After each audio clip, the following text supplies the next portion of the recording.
করিম সাল্লাল্লাহু আলাইহি ওয়াসাল্লাম রেখে গিয়েছেন। কিন্তু যারা বিজ্ঞ ওলামায়ে কেরাম, যারা কোরআন ও হাদিস সম্পর্কে অভিজ্ঞত, তারা কোরআন ও হাদিসকে রিসার্চ করে সঠিক মাসলা মাসাইলগুলো বের করে এই উম্মতের জন্য, এই উম্মতের সঠিক পথ দেখাবে, আর এই উম্মত সেই পথে চলবে। তখন এই উম্মত গুমরাহ হতে পারবে না। হবে কি না? গুনাহ হবে না। রাসূল কারীম সাল্লাল্লাহু আলাইহি ওয়াসাল্লাম বলেছেন, তারাকতু ফিক আমরাইন লান তাদিল্লু মা তামাসসাকতুম বিহিমা কিতাবাল্লাহি ওয়া সুন্নাত রাসূলিহি।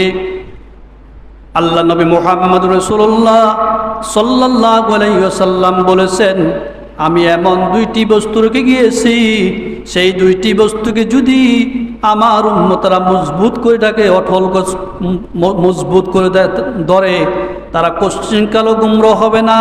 সেই দুইটি বস্তু হলো কিতাবাল্লাহি ওয়া সুন্নাত রাসূলিহি। একটি আল্লাহ পাকের মহাগ্রন্থ আল কোরআন, দুই নম্বর রাসূল করিম সাল্লাল্লাহু আলাইহি ওয়াসাল্লামের সুন্নাহ, রাসূলুল্লাহর তরিকা, রাসূল করিম সাল্লাল্লাহু আলাইহি ওয়াসাল্লামের হাদিস। ঠিক কি না? এই হাদিস